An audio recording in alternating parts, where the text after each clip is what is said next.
Reds Rundown Podcast, hosted by two lifelong Reds fans and journalists. I'm Rob, he's Joe, and we thank you for taking the time to join us today. Joe, how's it going? It's going pretty good, enjoying the summer, doing what we can here, having a lot of stuff going on at the game house, but just enjoying things right now. Hopefully the Reds can keep on turning things around. It hasn't been the greatest last couple weeks for them, but we'll see what they can do. Yeah, there's still a lot of baseball to play, that's for sure. You got a full half of a season right now. The Reds are going to really have to turn it around, I think, but we'll get into that a little bit more.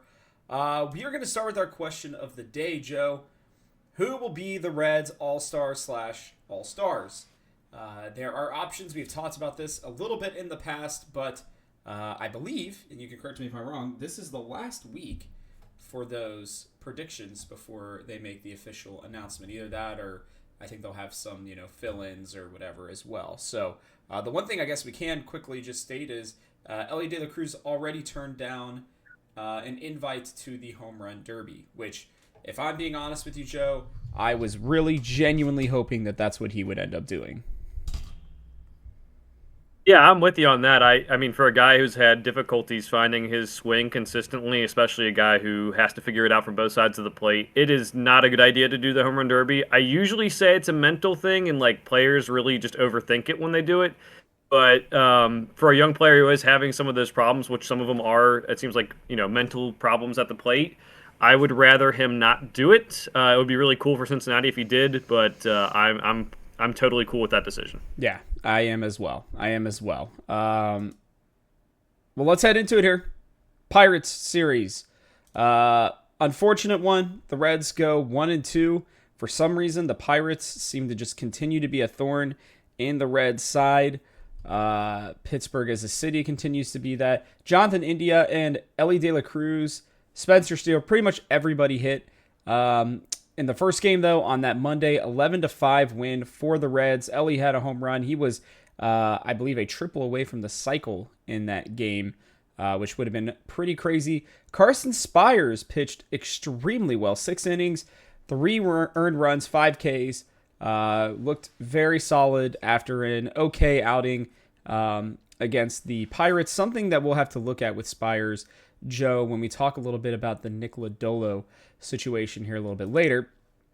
But we continue on. It was a 9-5 loss for the Reds. Hunter Green had arguably his worst start of the season. Buck Farmer came up or came out there, gave up 2 runs as well. He's been consistent all year, but just happened to have a bad game. India, continued his double streak, having 2 in this week, and even Tyler Stevenson adding in a rare triple right before the birth of his child, which I believe was coming a couple days later. The Reds then go on to lose 6-1 in a pretty rough game. Everything looked good, and then Ashcraft just did what he does and had the wheels fall off again. He looked like he was pitching well. He has got to figure it out for him to stick in this rotation. He's got good stuff. He seemingly gets through the first 3 or 4 innings pretty well most of the time, and then it's right around the 4th, 5th, and 6th that he will just completely fall off the rails. But India, again, continued his streak of doubles here. The Reds really, for some reason, just could not get to Ortiz, who's been having a good year. And the Reds dropped the final game in the series against the Pirates. We continue on. They do go on the road to St. Louis and win in a very fun game on Thursday night. An 11-4 win for the Reds.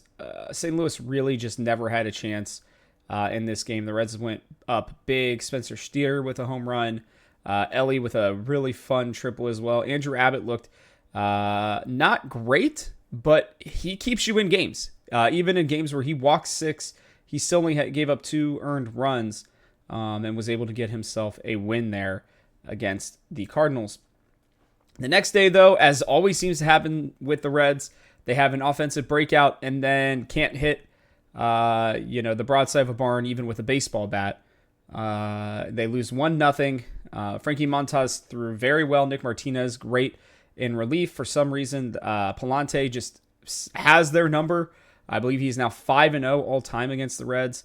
And it was a very rough game, to say the least, for our Red Legs, as Montas only gave up 1 run in the 3rd inning. The Reds then go on to win 9-4 on Saturday. Carson Spires, another really solid start, Joe. Only 4 strikeouts, but only 1 earned run given up on the home run. 6 innings pitched, 3 hits. Looked absolutely outstanding. It was a doubles day for everybody. Austin Wynns comes up in his first game filling in for Tyler Stevenson, and the paternity list has 3 doubles. Ellie with another triple. And most of the Reds got in on the hitting action yet again with 13 hits here, getting to old friend Sonny Gray. And then after an offensive explosion, the Reds go on and muster 2 hits against Lance Lynn and company. Very embarrassing day. Hunter Green couldn't get through 5, even though he pitched relatively well. It's just pitch count was up. Clearly didn't have it completely, but didn't look terrible. He got into trouble in the 5th, and David Bell, as you can tell, is already feeling the pressure, Joe, to get wins at this point in the season, as he pulled him, I think, a lot earlier than people would have liked. The only 2 hits, a single from Stuart Fairchild, and you guessed it, a double from Jonathan India. Joe, this week was frustrating, I think is the way I'm going to put it. I don't think that the Pirates or the Cardinals are a better team than the Reds, but for some reason it just doesn't seem like the Reds can find a way to be consistent enough to win, is the way that I would, I guess, parse this out. Yeah, we're a streaky team with a bunch of streaky players, and it just never seems to all come together. Last week we talked a lot about David Bell and how he probably should be fired. And yeah, like, it's not all his fault for sure, but he's had 7 years to, have a crack at it. But also, it is a lot of these players, man. Like, it'll be, even some of these young guys, it'll be frustrating to watch these guys' careers if they don't figure out some sort of consistency. And I'm glad some guys have figured it out. Like Candy, obviously, at the beginning of June, had such a good stretch there, and now Jonathan India the last couple of weeks of June. But we're just, you're right. Like, talent-wise, we should be a team who is maybe in one of the wild card spots. Maybe not leading the division over the Brewers, but at least in one of the wild card spots right now. Injuries, suspensions obviously have hurt, but a lot of teams have injuries and probably not suspensions, but injuries that they have to deal with. So I think it's something that needs to be addressed, as we might need to find hitters who are not just good at the trade deadline or probably this offseason, but also hitters who can just be a little bit more consistent. Like this, I don't think I've ever seen players have as bad of starts to the seasons as like Jonathan India and Candy had, but also totally turn it around so quickly in a way that, like, we're not even halfway, or I guess we're just over halfway through the season right now in terms of games played. And they've already gone from having batting averages after about a month or two of like below 200 to now being at 278 for India and 243 for Candy, which I didn't even think was possible. But good for them for doing it. It's just, you're right. I think there's a lot of things going wrong with this team, and it makes it hard to believe they will be able to rebound just with, all the injuries, the streakiness, the defensive errors, the base running kind of, I don't know, base running, I guess, would say just not being as good as it should be. Just hard to see how this team really comes out of it this season, but a lot to address for next season then. Yeah, and I think we'll dive into that here in a little bit, Joe. I will say the Reds are only 4.5 games out still. I know that's wild, but like, it's literally takes 1 5 or 6 game winning streak and they're right back in the playoffs. And that's not out of the question for this team necessarily. And you do have to, I still am on we need a change in the managerial locker room, like there just needs to be somebody else. But it is hard when Friedel's out again, Candy's out, Lodolo's out again. Brandon Williamson, we thought was would be the best number 6 pitcher in baseball and hasn't been able to play at all. And you add into that, McLean's not been great all year, or hasn't been available all year. Marte had 3 hits in his first game back. His bat looks fine. He just looks unconfident right now is the way I would describe it. And he looks like a young hitter who is struggling with breaking balls away. I watched him swing at 3 straight breaking balls in the exact same spot, and I was like, okay, Marte's just not seeing the ball right now. So, Joe, like, it is interesting to see how the streaks too, because the team actually hit pretty decently in June, but their pitching was off in June. right? And it's against teams that are not better lineups. Like, I saw something on Reddit that was really funny that was like, man, I wish we could play the Dodgers and the Phillies every single week because for some reason the Reds seem to do well against them. And I don't know what it is. It seems like a Cincinnati curse where we just play to the level of our opponents, like never can just totally blow them away. But it does make it hard when you're starting Benson and Austin Wins in a regular season game on a regular basis. So I think depth right now is probably the biggest problem I have with this team. But they've also been racked with injuries. So I would have loved to have seen, and I don't know if we will get it this year, but I would have loved to have seen like 2 months of this team with a regular lineup. And I feel like they would be a lot. I think we might be singing a different tune, and I'm hoping that, maybe we can get to an everybody but, Matt McLean type of lineup here in the next week with, I believe, Candy coming back, and Friedel should be back here pretty soon as well. So we will have to see if that matters or not. But as always, after a disappointing week, even though we did go 3-4, I like to go with a positive here. Jonathan India wins Player of the Week. Joe, he has been outstanding. A .539 batting average, a .923 OPS, 10 doubles, 5 RBIs, 8 runs. I want to give you his stats real quick. So April and May, his batting average was .228 and .220 respectively, an OPS of .650 and .670. In the month of June, 27 games played, 13 doubles, 2 home runs, 16 RBIs, 10 walks to 22 strikeouts. His walks actually went down substantially this month. That's the only negative. But a .380 batting average, a .587 slugging, for a 1041 OPS. And, look, his batting average on balls put in play was unbelievably high, 471. He will not be able to continue that, although he is hitting the absolute crap out of the ball. It's not like those are just little dinkers that are just going over. I think those doubles show that he is actually making good contact with the ball.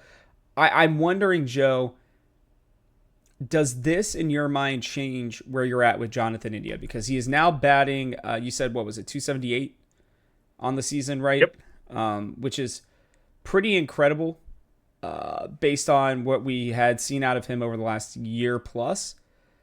Where are you at with him? What do you think of him? And I guess give him at least a congratulations before we dissect him for his Player of the Week.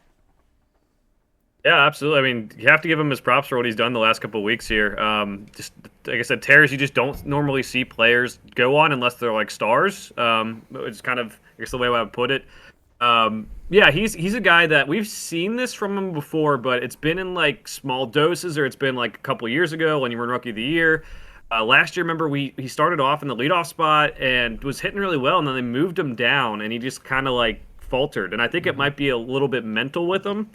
So whatever we need to do to keep him hitting the ball well, this does show the importance of keeping him. A lot of people wanted him to be traded this offseason or even last year at the trade deadline because we have so many young guys. But as we've seen, we just never know what you're going to get from a young guy. I mean, any of these guys, I think Ellie might not be a bust in the sense of like, he's going to provide value even if he doesn't hit the ball all that well, even though he's up to 252, and I'm very happy with that. But, like, all these guys could be busts, right? Like, maybe McLean has injury issues his whole career. Maybe Marte can't figure it out. Like, CES injured. Maybe he can't figure it out because he didn't play too well earlier this year. So, getting a guy that at least has done it before when he won that Rookie of the Year award, and at least last year he had that sliver of the first, I think it was like month or two of the season where he was playing pretty well at the leadoff spot. Someone you want to keep around, and it seems like a good locker room guy as well. So, I know we'll be talking about probably in the next couple of weeks here, probably trade candidates who we're going to send off. India is a guy I don't think you can afford to trade now, which is weird because we still have a logjam in terms of number of players for the infield, but some of these guys aren't really like working out quite yet because of the injuries or because of maybe they're not reaching their potential or suspensions or whatever. So yeah, I think you keep him, and I think the fact that he's proven he can do it before is great. I think maybe you change things around him, and with that I mean like maybe hitting coach for the philosophy, maybe manager, maybe we start getting some more players in the lineup around him to help him out too. You have to give him his props. I will say I did not think he was going to be able to recover like this season. I kind of thought, as I said earlier, like maybe this is just who he is, and maybe we don't know where he is because it's still so young in his career. But definitely a lot of props to him, and I think it is something that we will be talking about for the next couple of years here of how, at least for these 2 weeks, and at least maybe the last month, it's been a very good decision to bring him back, especially given all the weird stuff that's happened to this Reds team this year. Yeah, and it's interesting because I'm like 50-50 on where, like, what we would do with him, because I don't think he's got a good enough bat to be a DH. I don't think that he's good enough like defensively to take over a position for anyone, right? Because you got Steer in left, Marte is likely at third, McLean at second, and Elliott short. And even at first base, if you want to move him there, but CES is going to be there potentially as well, like, we will have to see what happens with him, honestly. I think the McLean injury is really going to be the one that we're going to have to watch for during the offseason. The sad thing is like his value is never going to be higher than it is right now. And while I don't want to get rid of him, you got to also look at where do we put Edwin Arroyo, because he'll probably be ready in the next year and a half, right? Like, there are, I think, a lot of questions with India. I don't think they will move him, to be very clear, but I'm looking at his Baseball Savant page. His batting run value is insanely high, which is great. He's still one of the least chasing, like, bad pitches players in baseball. He's in the 99th percentile in his chase percentage, Joe, which is absolutely insane. But his bat speed is below 50. His average exit velocity is still at 30%. And he's not necessarily fast. So what I'm seeing, in my opinion, you can let me know if you feel differently, I think he's becoming a smarter player. Which can last longer. I don't know necessarily that his skills are the same level as the rest of these guys, but based on the walks that I saw him taking earlier this season, his ability to put the bat on the ball, and now he's, I think, identifying better pitches that he wants to hit, he does intrigue me. I just wish that we could figure out where the hell he's going to go. Because that's my issue, is it's just like, I just don't know who he takes the bat from. Like, yes, if McLean is injured all the time, then having India there makes a ton of sense. He's still only 27 years old. You probably got another good 5 years out of him without it being much of an issue, right? At third base, he can't play third base. I don't think he really has the arm for it, to be honest with you. But, I just don't know that he would take it over there. I'm really wondering, because he's also not super fast. So I don't know how well his tracking would be in the outfield. He feels like somebody who's in no man's land at the moment, which is disappointing for me because I love seeing him be successful. I really like having him on this team. I just don't know where he fits with this team long term. And if the Reds are 8 games under at the trade deadline, I will be honest with you, I think they should consider trading him. We'll have to see here over the next few weeks. I'm not normally that kind of guy, but if he continues on this tear, the Reds could ask for a king's ransom for him. And I know everybody's like, well, I don't want to have to restart. Well, you're still not restarting. You're just kind of cutting off the excess fat for a guy who's clearly too good to be a bench guy, but clearly not good enough, at least in my mind, to take one of the spots from the young guys. That's where I disagree. I just don't think the young guys have proven it yet. I do think India has played third base before in his baseball career, specifically at Florida when he was in college. Okay. But even if you don't want to put him there, you can move the infield around to make it work. I don't think you can afford to take bats out of the lineup, and because we don't know, I'm thinking that McLean, we know he's going to be a solid hitter based on what he did.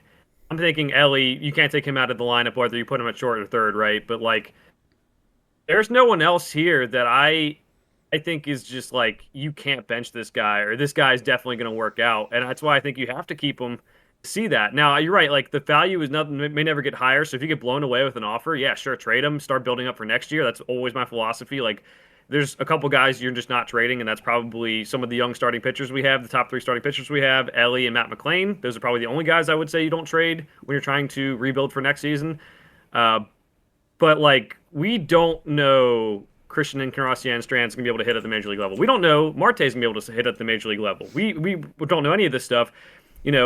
I think it's going to make fans a little bit angry when we might be trading, maybe it's India, maybe it's Candelario. I mean, it's one of those things. We signed him. He's a veteran. These young guys, so we're not going to win this year. It's not much use to having the veteran on the roster at the end of the year. So, I think that's the thing that I think is going to be hard to figure out is if India continues to hit like this, which let's say like he hits like 265 or better, that's still well better than anyone else on the team. I don't think you can take him out of the lineup even just because some young guys have potential, especially when we're giving Will Benson the 5th most at bats on the team right now. And like I know it's different positions. He's in the outfield, but like that just means you can't afford to take someone out of the lineup like him. So if we are saying, hey, rebuild, trade him, get a very good value for him, that's great.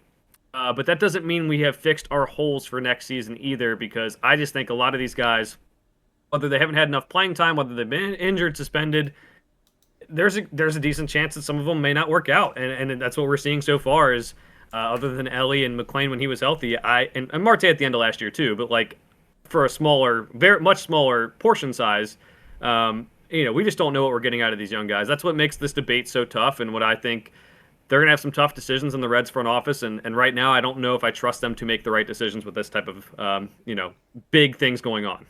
Yeah, and it's interesting because I'm looking at India's contract. That's the other thing is he's not a free agent. He's got ARB3 in 2026, so he's not a free agent until he's 30. Because I was like, well, maybe next year is his last year, but it is. I just feel like the Reds are in a really tough position, Joe, to be honest with you, especially with him, because I still think that I'd rather roll the dice with Marte or with Arroyo, honestly, and just kind of see what happens. Because otherwise, India could easily just go right back down to batting 240. And then, to me, it's like if the season is, if we're not at the point where we are adding this season, in my mind, then we should be subtracting and trying to get more value. Because you can use those valuable pieces, because the Reds have at least shown that they can do a good job at identifying talent. Whether or not it actually pans out or not, I don't know, but they seemingly come out ahead in a lot of deals lately. I feel like they could really get a king's ransom for him based on the way that he is playing and be able to not completely rebuild, but reload off of just one trade of like him and maybe Montas, to be honest with you. And they still would be in the same position that they would be next year. And if they really, really needed a bat, then you have those extra prospects. And then people will be like, well, are you going to be able to find a player as good as Jonathan India? I think you can, to be honest with you. I think there are players as good as Jonathan India to either get out there in free agency or on the trade market, especially this offseason. So it's not that I want to give up or I dislike Jonathan India. I think he's really, really good for what we need right now. But I would love to be wrong and hope that this team is going to be in it here shortly. But unless you have anything else you want to put on to India, we do have to talk about what's coming up here, Joe, because there's a lot of... I'm feeling personally a little bit of skepticism for our Cincinnati Reds, especially with the week that we have coming up based off of the last week that we had. So you got any final thoughts on the India, discussion? No, I mean, I think we agree on most of that. It's just, I'm a big fan. I'm on full sell mode right now. We can talk about 4.5 games out of the wild card, but I'm in full sell mode. So if it is a discussion about India and being traded, I'm not opposed to trading him. I just don't know that what we have is going to be, able to do what India is doing. We could go sign someone like you said, and all the things that have happened this year have made it almost impossible to see what we actually have from a MLB talent level roster. It's not really easy. I understand that for the front office. India's playing well right now. You're right. He probably will die down and go down to a 240 hitter, but it just makes it tough, man. We don't know what Marte is. We don't know what CES is. We don't know if we're going to be trading anyone else. Like if we trade Candy, do we not trade India? Do we trade both of them? Optimally, I say you do trade both of them. That's usually my thing is like let's rebuild 100%. So a lot to be decided. We're in the moment right now. So Jonathan India hitting 278 will not probably last, but I am very impressed with how he's doing. And yeah, I do think that we'll have some tough decisions to make whether we trade him or other people. Yeah, and I think that that's going to be kind of diving into our next part of our discussion here. I'm going to kind of combine this one here, Joe. Look, I'm not trying to be doom and gloom. I know we have been a lot of this season because I think we really had expectations that this team would be better. I even placed a bet that 82 and a half wins. I took the over for sure. To be honest, they can still hit that, I think, relatively easily. If they go like 3 games over 500 this season, they'll still, or for the last half of the season, they'll still finish, I believe, like 3 games over. I think it'll be 83 wins. So, we anticipated June being a lot better than May, and it was, but the Reds still finished 14 and 13. And I think we are at a point where, we're going to dive into this Yankees series, Tiger series, but then we finally get a little bit of a break with the Rockies and the Marlins. Theoretically, we thought it was going to be that way with the Cardinals, with the Pirates. I just don't know what this team is, Joe. Like, do you think we're done? I mean, I just don't know. Like, I really feel like being 5 games under is not great. That's not a good feeling. And they should be, or it may be 6. 1 second. They're 6 games under. Like, at this point, I was really hoping like 3. I was really hoping for 3. And it may not seem like that big. Oh, it's only 3 games. At this point, it starts becoming a big deal. Because every week, if you're going 1 game under or 3 games, like you could literally go 1 game under for the rest of the year and you'd still finish like 12 games under 500. That's terrible. You know what I mean? Like that's just bad based on what this team is. They have exciting players. I think people, honestly, the things I've been seeing out of Ellie and Spencer Steer specifically have been giving me hope again that they have finally started to make the adjustments that they needed to. The fact that every team knows that you can pitch us up and nobody can seemingly hit an up fastball, which is, I think, if everybody else knows it, including the booth and many fans, I don't know how we're not working on that and identifying that as something to work on in batting practice before the game. Like it's very confusing to me. It's also confusing to me that, like you said, like they continue to give Will Benson at bats. I was the biggest Will Benson fan. I was a huge defender of him. But at this point, I'd rather see Levi Jordan. I don't even think Levi Jordan's any good. He's older. He's really never had a chance in the MLB. But like you're at the point now where Will Benson is not giving you productive at bats pretty much every single time he comes to bat. It's almost like it feels like 2 out of every 10 times, maybe 1 out of every 10 times, he's having a productive at bat. And that's just unacceptable to me. Like give me Steer in left, give me Stu Fairchild in center field and Jake Fraley every single day. That's what I want. But they keep giving Benson at bats, and it's just tough to watch. And I'm just really wondering, Joe, like where do we go? 1 game over 500 in June is just not acceptable to me based on the schedule that we played. And I know it's still relatively easy down the stretch, Joe. But, like, come on, man. They got to find one of these months where they can put it together, both hitting and pitching-wise, and I just don't know when that's going to be. Yeah, it's over from my perspective. I gave up on them this week specifically. Since that 6-game win streak earlier in June, they have lost 3 straight weeks in terms of, the whole week. They've lost, gone 3-4 last week and everything. You pair that with, like, yeah, there's still some talent available on the team, but a lot of talent right now is unavailable and won't be back for a while, and we don't really know what's going on. So you talk about, McLean and CES and, Marte's just coming back and not playing well. There's not really a path I can see this team taking to get better. I said the same thing about India and Candy turning their seasons around, though, so maybe I'm wrong.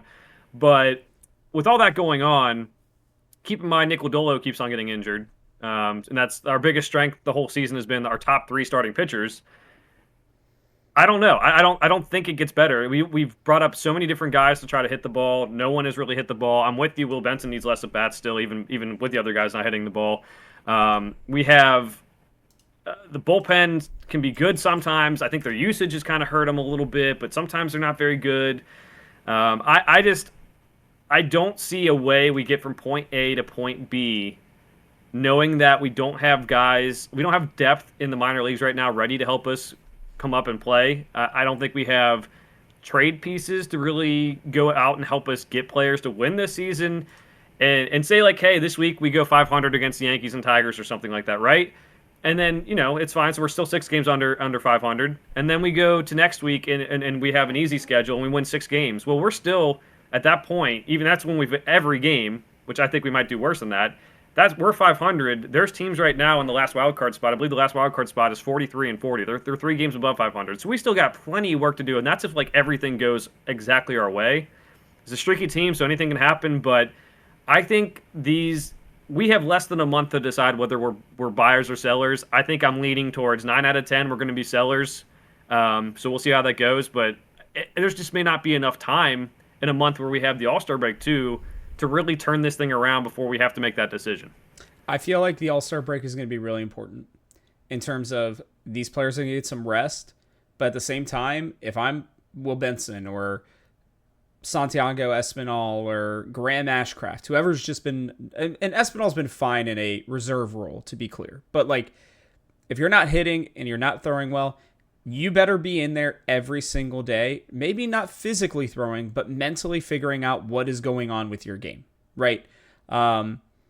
Because yeah, you mentioned it before, like Lodolo not being healthy. This is wild to me because this guy is potentially a top 10 pitcher in baseball when he is healthy.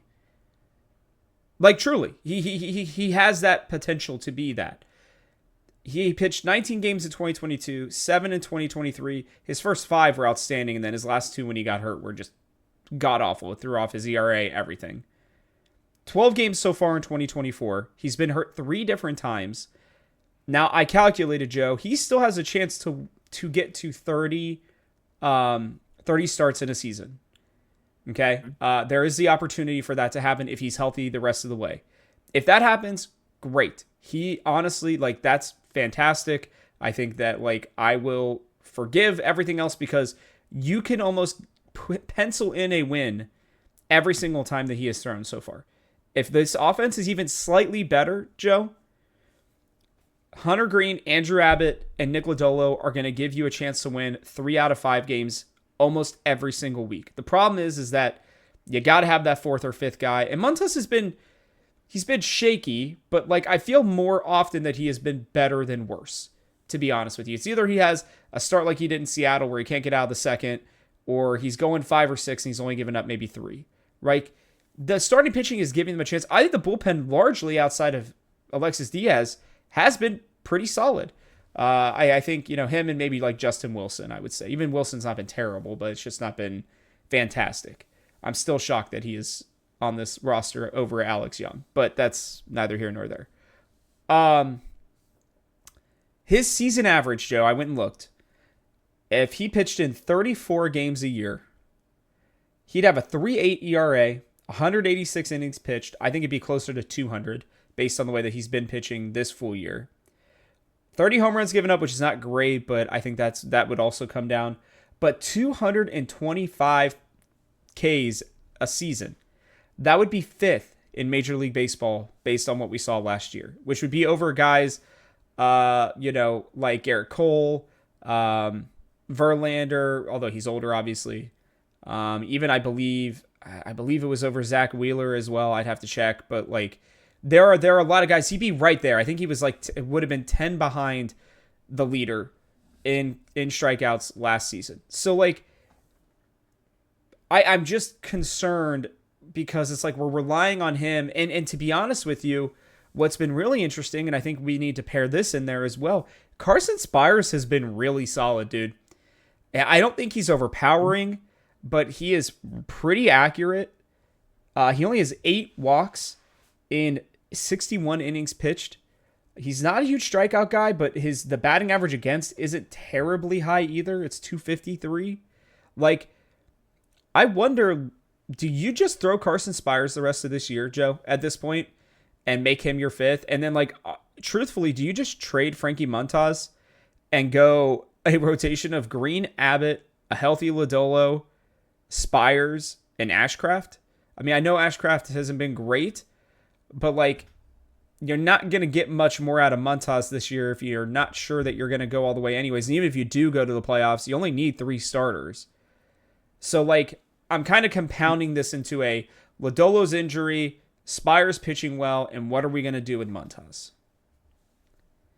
Yeah, this is I'm fine with Spires getting the chance. He's done a good job. He's had like maybe 1 or 2 bad outings this year, which for what we expected out of him, not that bad. Considering he's had eight games pitched, 3 started. I mean, that's his usage has been all over the place. He's done pretty well in any role. 3.13 ERA. You can win with that. Do need to see probably more of them before we trust him. But if the thought process, which I think I have the same thing as you, is like if we get after this week, if we have a bad week this week or get to the All-Star break, we're in the same spot. We're 6 games under 500 or whatever. Why not trade Candy? Why not trade India? Why not trade Frankie Montas? Like these guys were the guys supposed to help us win now. I think you want to see the young players the rest of the way anyway. You want to see, hey, is Marte going to work out on as a fielder, as a hitter?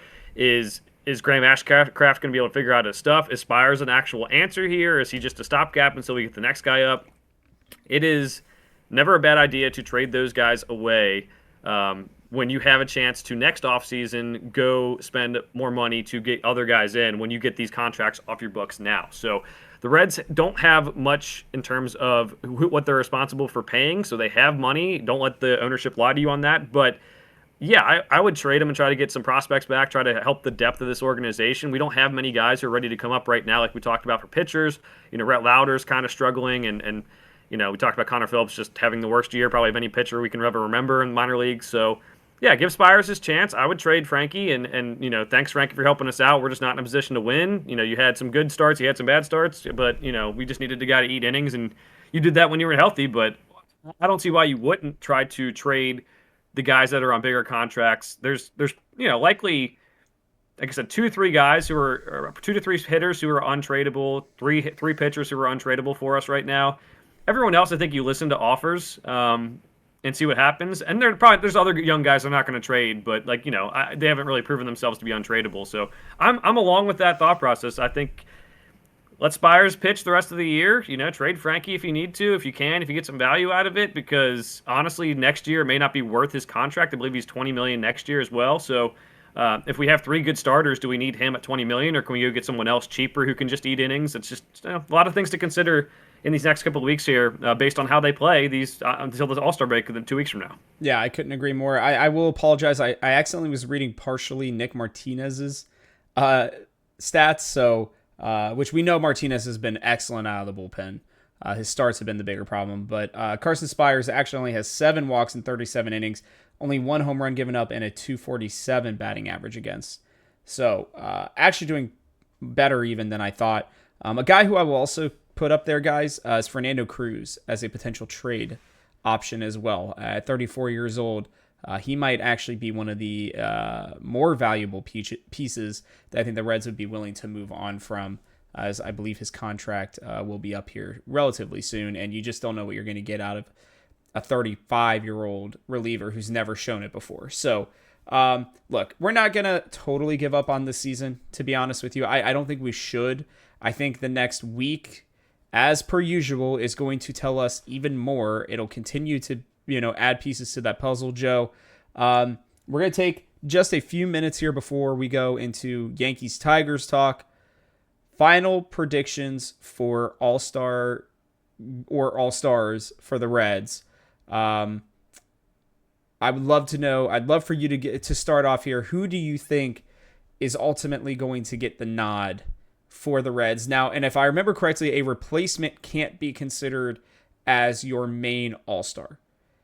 I don't know if that's true, but I'm pretty sure that a replacement, like you get one, and then if you have a guy that gets added later, like they aren't going to take away the one that you have already been given, if I remember correctly. It could be wrong, but unless that guy's the one who gets replaced because he's injured or something, yeah. Yeah. Okay. Just because I think Ellie has a chance based on being third in the All-Star voting. That was the only reason why. Continue. Sorry, Joe. No, you're good. No, I feel similarly to how I felt a couple weeks ago. I think they probably get one All-Star. I think it's probably one of the starting pitchers. The voting just yesterday went to phase two, so it's basically everyone has to vote between two different players at each position from here on out. I don't believe the Reds had anyone in the top two of any position, so they will not be voted in as obviously the hitters get voted in for the starters. No one's gonna be voted in for the Reds. The That makes it tough because I think it comes down to Hunter Green or Andrew Abbott. I think Hunter Green gets the nod because he's got more of the name, and I think that'll get him on the roster. Abbott's had a fantastic year, but obviously he's not. He pitches to contact is a different thing, and wasn't as good as a prospect as Hunter Green was, so he just doesn't have the publicity. So I think Hunter Green's gonna be the All-Star. There's a chance Ellie gets added to the roster, specifically if the National League really wants to be competitive and win. I think having him off the bench could be really cool with his speed, but did not make that final two vote. India could be an option. We talked about him a little bit earlier, Rob. He didn't make that final two vote either. The problem is the second baseman. We talked about the shortstops last week with Ellie and having to get through them. The second basemen in the National League are pretty good as well. We got Arias and we have Kihel Marte, I believe, as second baseman, who are both in the final two of the voting. It'd be hard. I think both those guys would make it over India. Now, we do get one, so if they don't take a pitcher, it probably is India or Ellie, but I'm saying Hunter Green is my pick as the only All-Star, despite his ERA going up a little bit based on that last start. Yeah, second base right now, it's Ketel Marte and Luis Arias, like you said. Shortstop, Trey Turner, Mookie Betts. The problem is Mookie Betts is hurt. So what I'm going to say is I actually think the Reds might get 3, Joe. Here's why. I think they're going to get one of the pitchers for sure. I think it's either going to be Hunter Green or if Lodolo comes back and has 2 more excellent starts, I believe he will be close enough in innings pitched for them to actually be able to bring him in. I mean, he's truly been excellent. When he is healthy right now, he is an all-star in my mind. Like truly, his batting average, his ERA is like under 3. He's striking out some of the most batters in baseball per inning. He's been very, very good. But my official predictions are that I think it's going to be Hunter Green. And then I actually think with Mookie Betts being hurt, I think that they will pick, because you got to remember David Bell is on the All-Star team as well. With what's the manager for the Diamondbacks name? Is it Lavolo, right? Terry Lavolo? Yeah, it's a tough one to say, but you got it close as I think I can get. I believe. Okay. I believe that's the manager. Or Terry Lavulo, whatever. I think they will put Ellie on there. I know he denied the home run derby. I think baseball wants him in there. So I think the Reds get at least 2 because, again, Ellie can't be like a bench player in that regard. Like, it has to be like a player that's actually picked, which is why it's normally a pitcher if you don't make it into the starting roles. And I don't see another shortstop right now. Give me 2 seconds. I'm going to check that. You could see CJ Abrams as the Nationals guy. Potentially that could be a problem, although actually one of their best hitters, funny enough, Joe, has been Jesse Winker. He's actually had a pretty solid season, but it genuinely would be between Abrams and Ellie De La Cruz. Looking at OPS right now, it's Mookie Betts and then CJ Abrams and Ellie De La Cruz. So it would likely be between one of them. I think the 40 bases would be what gets Ellie De La Cruz in over CJ Abrams, to be honest with you. But yeah, I think it's going to be him. And then I think Lodolo might get in, or India, to be honest with you. If India continues to be as hot as he is, he will get to a point where he actually probably should be in even now, Joe. Funny enough, OPS-wise, he is 3rd in all of baseball at second base, behind Ketel Marte and Jose Altuve. So there's a real world where he actually could get in as well. So I'm going to say that those are my 3. I think India will hit at least well enough over the next couple weeks to continue to see his batting average climb a little bit. And we'll see if he gets in. And if he doesn't get in, then I think it's going to be Lodolo. So I think it'll be 2 or 3. I'm still going 1. I think Ellie's probably the second best behind Hunter Green, personally. Lodolo was on the 15-day IL 6 days ago.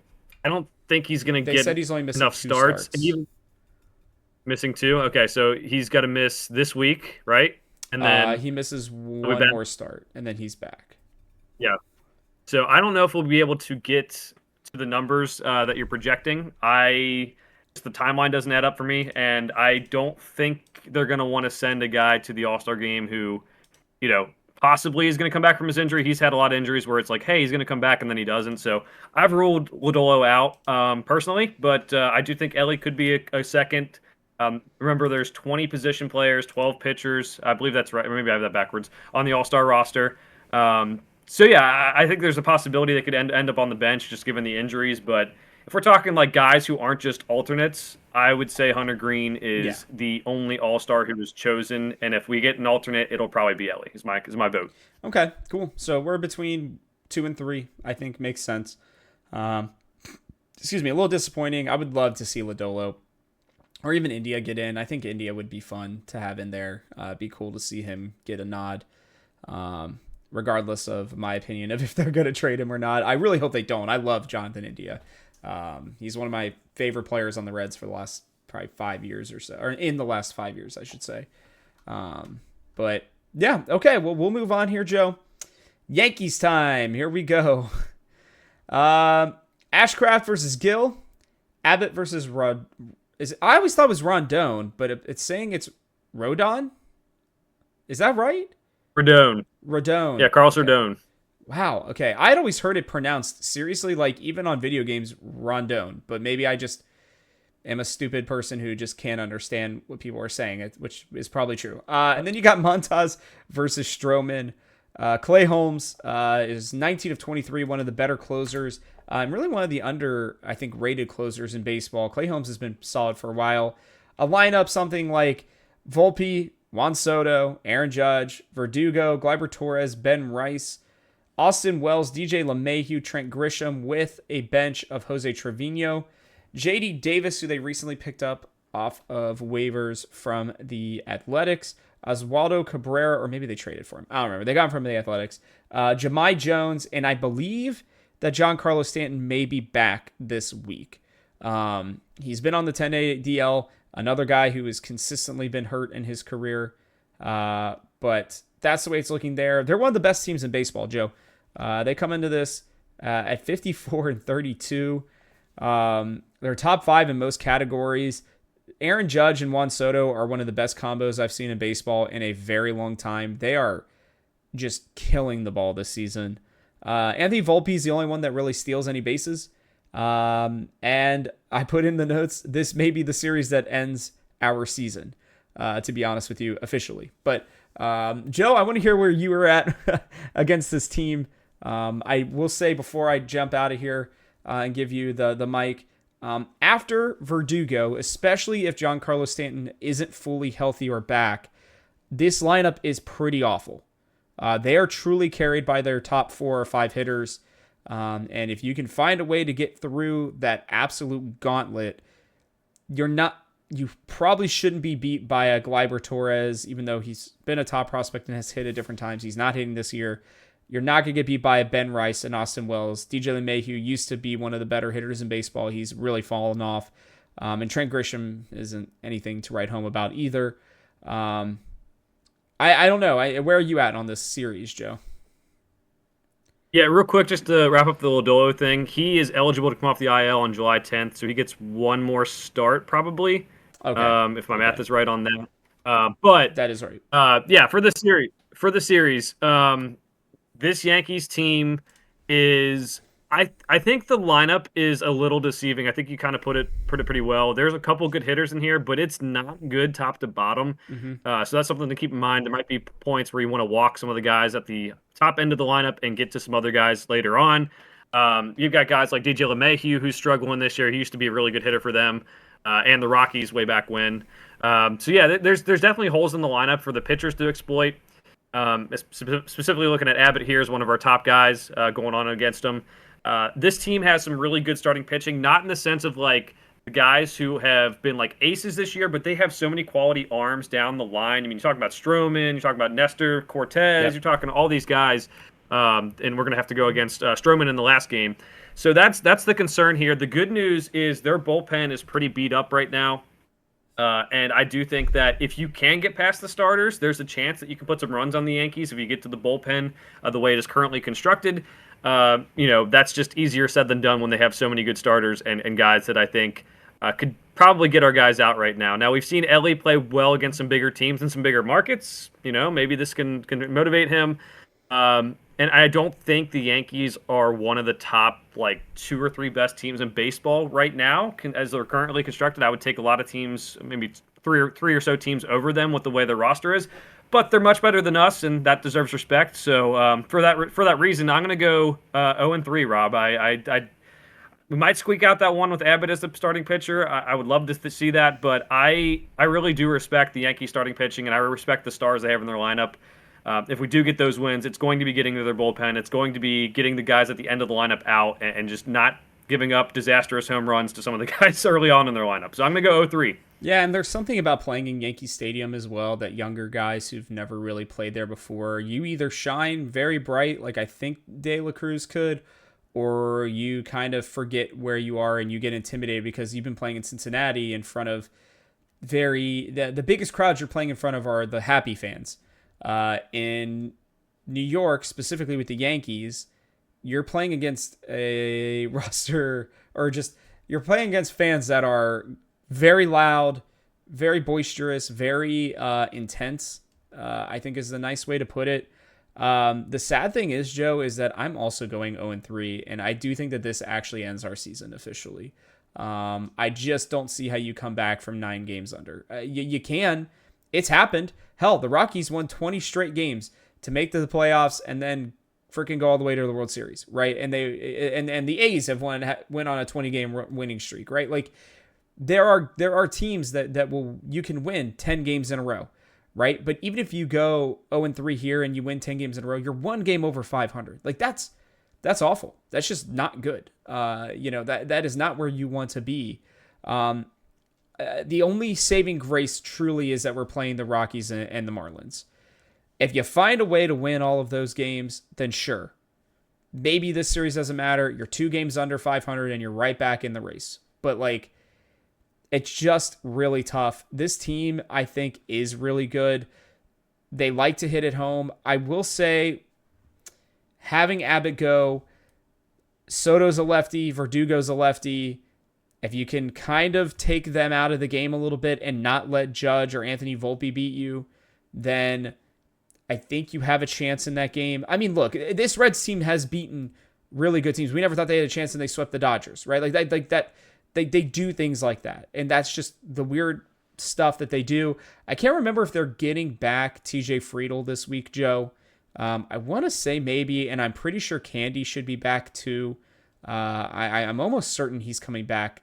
I think even today, which I guess I didn't say at the beginning. Sorry, we are recording this on a Tuesday. We got a little bit busy on Monday with NBA free agency and a couple other things. But yeah, I don't know. Like their lineup, like you said, is deceptive. There's a part of me that wants to go 2-1. There's just something in me that's like, this team is gonna keep fighting. They're gonna find a way. They're gonna get some big hits against Rodon and maybe even Stroman, to be honest with you, because I don't remember, but I don't think he's pitched very well against the Reds in his career. Not that it normally matters because the lineups are different, but it's just a weird thing to think about. But I just think this is going to be an 0-3, man. I think this team's a lot better. They're 18 games over 500 for a reason, right? Regardless of what you think of their lineup, of their team, it doesn't really matter when the results are what the results are. So I am also going to go 0-3. Dropping us to 9 games under, dropping us to 39 and 48, which is pretty rough to say the least. But the hope starts, if you're going to have any, against Detroit, Joe. We go on a massive home stretch here. We will play up until the All-Star break. We will play 13 straight games at home before heading into it, against the Tigers, Rockies, and the Marlins. All teams that are well under 500. Teams that I will personally tell you are not very good. If the Reds are going to find a way to gain 7 games back on their record, this has to be the time.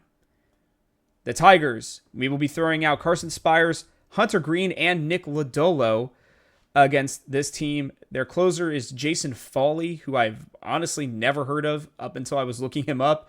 He is 13 of 15 so far this year.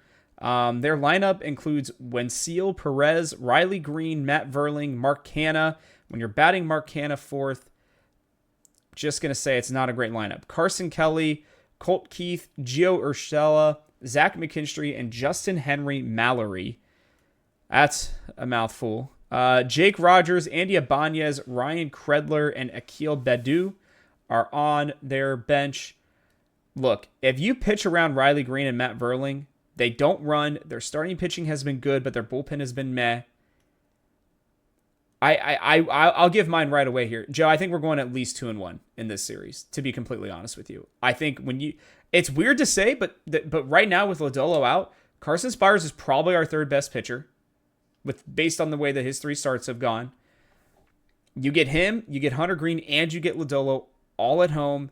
You're going to get them on a Friday Connect game. I'm actually going to be at that game, Joe, to watch Carson Spires pitch. I'm pretty excited to be there. I really think that they could win 2 or 3 of these games. I just don't think their lineup's very good. I think we have a much better rotation going against them because I think we're going to be dodging Flaherty. At least I can't remember. I went through. I'm normally predicting these incorrectly, so I apologize. But I believe that we do. Their best hitter, Kelly Carpenter, is out. He's not going to be back until the end of July. I just don't think this team's very good. I think even with our beat-up team, I think we are a much better team than they are. And I think that we'll, grab a couple games back here, Joe. Maybe even all 3. I mean, you find a way to win all 3, cancel out that Yankees series, and you're feeling a lot better heading into, 4 games with Colorado and 3 with 4 games with Colorado and 3 with Miami. And then you come back from the All-Star break and you get the Nationals, who are right in the same area as we are. You get a Braves team that's lost their best player, a Rays team that's solid, and a Cubs team that is really underperforming. Like, I did say I think the season's over at 9 wins, or at 9 losses, or 9 games under, whatever the word is. But if they are going to bring it back, this has got to be the start in Detroit, or against Detroit. Yeah, I like I said, think the season's over now. I know it's early to say that 6 games under 500, but just everything we've gone through, I just don't know how things turn around with all the injuries and everything. So I'm saying it's over now. So now I can just kind of watch it with low expectations and be happy at this point. I'll still have my rants and things I have issues with the Reds, but I don't expect them to do anything this season, and hopefully they make some trades. So Lodolo, I don't think is expected. I don't think he's eligible to come off the IL for this, so that changes my prediction here. Oh, if it was that's Lodolo, right. It's going to be Ashcraft. So I think I'm 1-2. Yeah, I'm 1-2 on this series. If I'm wrong and someone has some weird technicality that is able to come off the 15-day DL early for some reason, let me know. But I'm going 1-2. The Tigers starting pitching is a major reason why. Reese Olson, I believe he's like 2-8, but he has like a 3.3 ERA, which shows you how bad the Tigers are, especially that lineup. We have a chance. I think Casey Mize is the pitcher going against us in the second game. Probably can beat him when Hunter Green's going against him. But that Sunday game with Ashcraft versus Skubal, he's been really good this year. Really fun to watch if you get a chance to watch. I guess we'll watch him on Sunday. But if you get a chance to watch him otherwise, he's been good this year. Not a good roster. They were outperforming their potential earlier in the year, and they've kind of cooled off, and that's something to note. Definitely, if the Reds play to their potential, they can win 2 to 3 games in this series easy. But just the way they're playing right now, the inconsistencies, the injuries, we know, like Friedel's injured. I think he's projected to come back in the next couple of days here. And then, Candy, they've said that like it's going to bother him all season long. So I don't know if we can really expect him to really get back on that tear. There's just a lot of reasons where I think they're going to go 1-2 for this series. I'll be watching. We'll see what happens. I really do respect this Tigers starting pitching. They really do have a really good thing. If they get any run support, they could sweep us. I mean, that's how good the starting pitching has been for them. But I'm going to say 1-2. I think the Reds have another rough week, and then maybe have a good week before the All-Star break to kind of get my hopes back up. But again, I'm shutting myself off. I'm putting up we talk a lot about mental health these days. Putting up a mental wall. I'm not going to let the Reds ruin my mental health by drawn back in if they win 7 straight against the Rockies and Miami next week. Joe's got them going 1-5 this week. I have them going 2-4, which even 8 games under is still very, very rough. So we'll have to see. Hopefully the Reds will surprise us. If they find a way to go 4-2 this week, Joe, I will do something very dramatic. I don't know what it's going to be yet. I will find out what that is whenever it comes to me on the stream, maybe, or not on the stream, on the show. But I will say it is unlikely. They don't do well against good starting pitching. I think that's why we've been struggling so much against the Pirates. And, they just can't seem to figure out how to hit good starting pitching. So maybe these will be the series that they do it. I doubt it, but I am hopeful that they will figure something out. It'll be interesting to see what the lineup is going to look like tonight, to be honest with you. I'm really intrigued to see what they're going to do, but we'll have to see. That's the best I can do. Do you have any wiser words to send our listeners and viewers off with than what I just said? I'm not really, but I'm excited. You still owe us a shoey from the Nick Martini stuff earlier in the year. So if they go 4-2, I'm excited to see what the next step. Doing a shoey is fun, but what the next step after that is for a 4-2 record. Which, again, they are fully capable. They show up against good teams. They're very streaky. This could be a time where they streak and get 6 wins straight. I don't really see that happening. Just that would be everything insane. That's going on, but yeah, but it's just, I could see it happening. But I would say the more likely scenario is they have a very rough week and gets a lot of the Reds fans a little bit more apathetic, and then we'll have to try to get everyone back the next week and possibly make some trades and see what's going on. This is a big month for the Reds. I think, a lot of times we get kind of, I guess we focus in on all the games we're playing, the Yankees, the Tigers, the Rockies, Marlins. This is a lot of decisions need to be made this month on the future of the Reds when they have that trade deadline at the end of the month. If some of these guys don't hit, they might be gone. If we do hit, maybe they can save their jobs. Maybe we can actually go for it this year. It's just a very, very tough week for them schedule-wise, given that the Yankees are on the road and the Tigers have that starting pitching. So the good news is if you are giving up on the season like I have and are putting up that boundary, not letting the Reds ruin your life anymore, which I know I say that and they'll pull me back in at some point.